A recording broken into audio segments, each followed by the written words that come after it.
everybody, and welcome back to Novel Noms. This week I'm going to be introducing you to something that is my old friend that I adore, and that is my pressure cooker. I love pressure cookers. I actually remember when I was growing up, my mom had a pressure cooker. It was the old metal one that had the lid that you lock it in, and then it would, like, that little piece of metal would on top, and you knew something good was going to come out of that. From classics to children's books, you never know what she's gonna cook when Gretchen makes Novel Moms. Sometimes I do like slow cooker recipes, like your crock pot recipes, and those are great, but the great thing about the pressure cooker is several things. Number one, it uses less energy because you're doing the same amount of cooking in terms of what happens to the food, and probably up to like a tenth of the time. I think I was reading that it's anywhere from a third of the time to a tenth of the time that it takes to cook something in your crock pot. The other thing is, because you are using less time and you're cooking it so much faster, it's going to save on your electric bill because you're not putting things in your stove and your gas and your electric for your slow cooker, so you don't have to cook anything on the stove. It all goes in one pot. And the best part is it's better for you. How a pressure cooker works is when you normally cook something in a pot, you put like all this stuff, these great ingredients in a pot, and you start it to boil. It can only reach a certain temperature. I think it's 100 degrees Celsius or something like that. That's as hot as it's going to get. But in the pressure cooker, because you are sealing it and you're not letting any of that steam escape, the steam is going to circulate through your food. So all of like the goodness and the flavors and the great nutrients that are part of your food aren't going to escape out with the steam. They're going to kind of reincorporate themselves into your food. So you're not losing any of the nutrition, you're getting so much more flavor, and it's truly amazing what the pressure cooker can do. I should be on an infomercial. So this week I'm going to introduce you to my pressure cooker, and I'm going to make a summer vegetable soup that is just delicious and perfect for this time of year when it's still hot. You want something comforting and yet soothing, and it's just wonderful, and it uses the bounty that is the vegetables that are available in the summertime.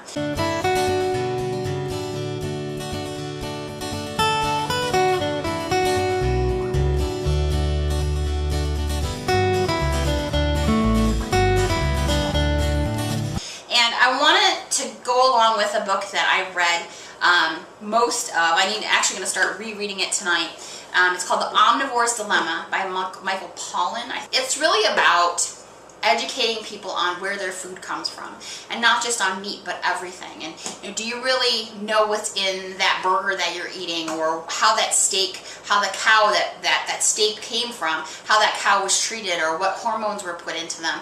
And it's really a good reminder. I know we can't always be cognizant or aware of everything that goes into our food, but the more aware you can be, not only the more healthy you can be, but the more like conscious of your impact on the world. I really think it just makes you a more conscious eater, and the more we can eat better, healthier, less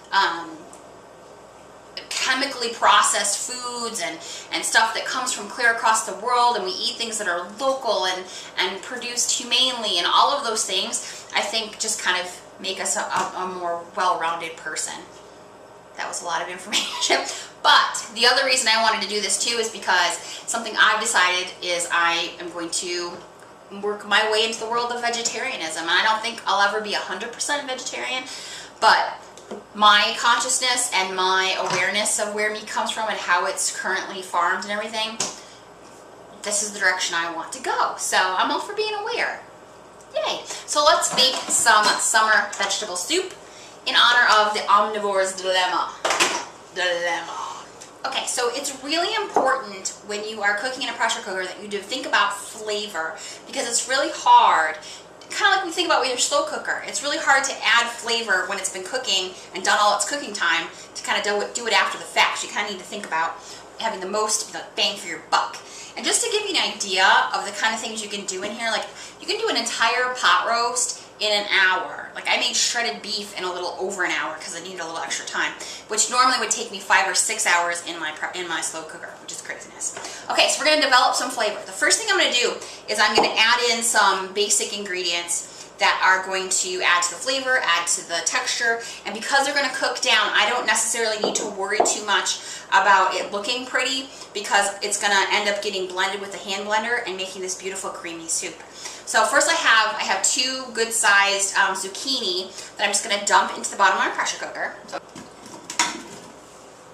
I'm also going to add in, remember a few months ago we made those stewed tomatoes? I'm going to add in 2 of my bags of stewed tomatoes, which were just fresh tomatoes that I boiled down with some garlic and onions and basil and all those yummy herbs. If you don't have stewed tomatoes on hand, if you're fresh ones, you could use canned if you wanted to, but probably better to use fresh. If you can get fresh tomatoes, are great this time of year. They're usually a little cheaper. Use maybe 4 decent sized tomatoes. Okay, so we've got tomatoes, we've got zucchini. I'm going to put in some green onions that I'm just going to do a little chop. I'm going to chop off the little hairy ends. I'm actually going to put in 2 kinds of onions. These have a little bit more of a bite. White onions in there, or sorry, the green onions in there. Okay, I'm also going to take just a little red onion, which those tend to be a little sweeter, and I'm just going to chop that up. Again, I'm just thinking about flavors. I want it to have a little bite, but I also want it to have a little sweetness, and red onions tend to provide that. Do these carrots. I am not going to peel them. They're washed, they're clean. I think peels tend to give you more flavor. I'm just going to chop those. This is an entire bunch of carrots. And again, these will add a little bit of sweetness. If you don't want carrots in there, I personally don't even really like cooked carrots, but if they're blended into something, I like the flavor. I just don't like the texture. Now, I also have some red peppers. They've already been roasted in the oven. I did them the other day, so I just, some olive oil, brush from the pepper, and just put them right under the broiler. And I'm just going to dump those right into my pot. It's about 2½ red peppers. You could use fresh ones. They don't have to be roasted. I just think it adds like a little extra something special. I also have 2 Anaheim chili peppers. These are not that hot, people. You can go as hot as you want. You could do a jalapeno in here. A poblano would be really good. And I'm going to just going to leave the seeds in there, so any heat that is in there, in the seed, or most of that heat, remember, is in that white part, so I'm going to leave that in to keep some heat in it. I'm going to put that in my pot. Lemon.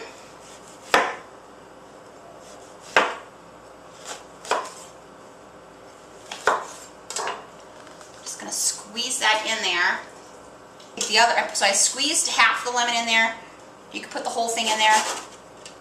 Just going to zest the other half. You don't have to put lemon in it. I just think it freshens it up and makes it way more summery. Corn. This could be leftover corn from your dinner, from like your cookout, but this is uncooked corn because, I'll show you why in a second, it's going to give us a little extra something. And here's the trick that I learned for cooking, for cutting corn off the cob. It's a bundt pan. The great thing is, if it's got a stem, usually the stem fits in the bundt pan.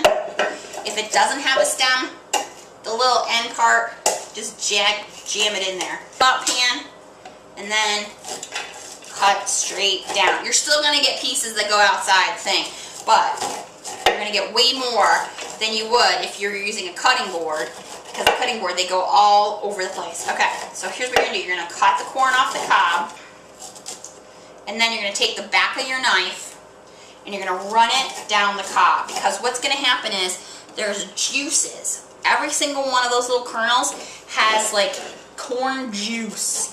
They call it the milk of the corn. You're going to run it down the back. See how it's squirting out there?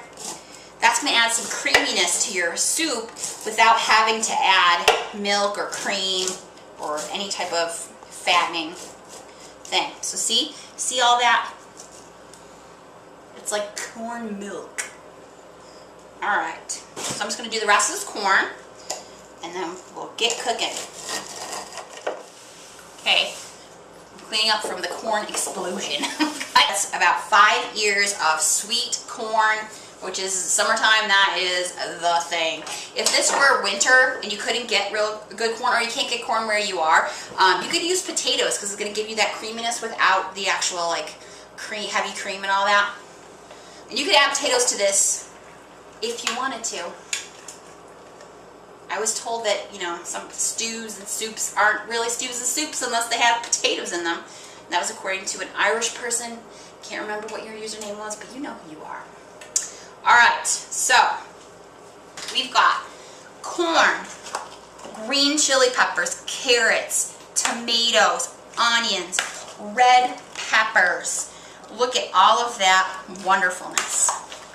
Just going to get it all incorporated. And because the steam gets trapped in there, you don't have to worry as much about the water because it's going to make its own juices. It's almost like it's making its own broth. Some sea salt. Good healthy teaspoon or two. And add some good quality garlic powder.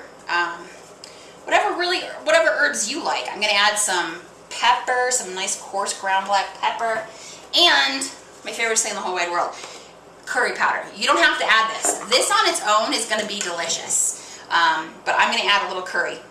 If you don't want to add curry, you want something a little different, you could do some rosemary would be really good, some tarragon. Love me some tarragon. Alright, so I put some curry in there. I think I'm going to add a little more because I like the flavor. A little squeeze of lemon. Get it all mixed up. See, it's already got some juice in it, and because vegetables are mostly water, when they start to cook, they're going to produce their own broth, and this is going to be fantastic. Some people are afraid of the pressure cooker. They put the pressure cooker on and then they go in the next room and they hide thinking it's going to explode. And it'll be okay. I recommend getting one like I have. You can actually get electric ones pretty cheaply nowadays. I think this one I got for $80, which is probably on the higher end, or at least maybe towards the higher end, but you can get them way cheaper. But the great thing about it is it's got all the controls on the front. So what I would recommend is if you get a pressure cooker, either buy a pressure cooker cookbook because it'll have all the timings of every kind of food you can think of. Or if you buy something like this, this actually came with its own little cookbook. But you need to learn how your pressure cooker works. So what's going to happen is once we turn it on, you want to bring it up to pressure. And I've got this little doohickey on here that kind of takes the place of that little piece of metal that used to go tick, tick, tick, tick, tick, on your mom's old or your grandma's old pressure cooker. And I have the option to either have it on pressure or have it on pressure release. Obviously I wanted to have it on pressure because we need to bring it up to pressure. And then I know it's up to pressure because this red thing will actually tell me so. So you need to learn about how your own particular pressure cooker works. The timing of the cook time actually starts when it comes up to pressure. And usually the old kind, they come up to pressure when the little rattling thing would just be a constant, instead of going tick, tick, tick, tick, tick, tick, it would actually go tick, tick, tick, tick. It gets a nice like constant noise. So I'm just going to put this to cook on high. And I want this to cook for about, I'm going to do 30 minutes. Okay, it can't hurt it. It's not going to turn in because I'm going to put it to mush anyway. So if it overcooks the vegetables, it's just going to make it that much more flavorful. So you can't, if it were something like meat and I put it on too much, I have to worry about it falling apart if that's not what I want to do. But this is something you can really just play around with and see how things come out. And it's so much fun. And this is my idea of fun, people. I need to get out more. Okay. Pressure cooker! The magic of novel noms. When you come back, we will have stew. Okay. This has been cooking for 30 minutes. My little beeper went off. And now here's the thing. Here's the scary part, people. It's going to be okay. I promise. Is letting out the pressure. Now, if you have the old pressure cooker kind of the metal with the handle, you're going to need to let the pressure out. I made the mistake of the first time I used the old kind of pressure cooker, thinking the thing was locked, and I'm trying to get the thing open for like 20 minutes and realize that it's not going to open until the pressure is gone. So don't freak out. You need to release the pressure with that little dealy bopper that's on the top. If you have the electric kind, obviously you need to go by your own directions. Mine has like a little thing, pressure release. Now, there's two kinds of pressure releases, and you need to read your instructions on the recipe on which one you need to use for yours. There's the natural pressure release, where as the temperature starts to go down and cool, it will normally just open. Like my pressure cooker, this is why they're safer, way safer than they used to be, is it won't open until the pressure's gone. So there's either the natural release, where you just gotta wait for the temperature to go down, or the quick release, which is, ow, setting it to the pressure release setting. Now we get a facial, we steam open our husband's mail.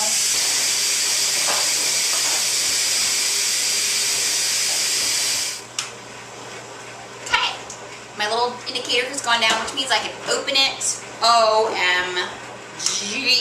All the liquid that it's produced just from our vegetables. I didn't put any extra water or broth or anything in there. Look at that. It's amazingness. Okay, now we're just going to take our handy dandy little mixer and blend it until it's about the consistency that you want it to be. It doesn't have to be perfect. It can still be chunky. Right. Okay, I'm just going to add just a pinch more of salt. Maybe 2 pinches. A nice little mixer-upper there. And you could really serve this cold as like a gazpacho. Would be amazing. This is something too that you could serve with your favorite pasta, or maybe over some rice for like a more heartier dish. But this in itself is going to be extremely satisfying. And it's pretty much all vegetables. Did we put anything in it that wasn't a vegetable? We didn't. It's all vegetables. Last but not least, my favorite part, which kind of helps it stay summery and go with the color, is to put a little bit of either sour cream or non-fat or like a plain yogurt would be delicious. I like the sour cream because it cools it down a little bit and gives it creaminess without like a ton of like really bad for you stuff. And this is hot, so I'm gonna protect my digits.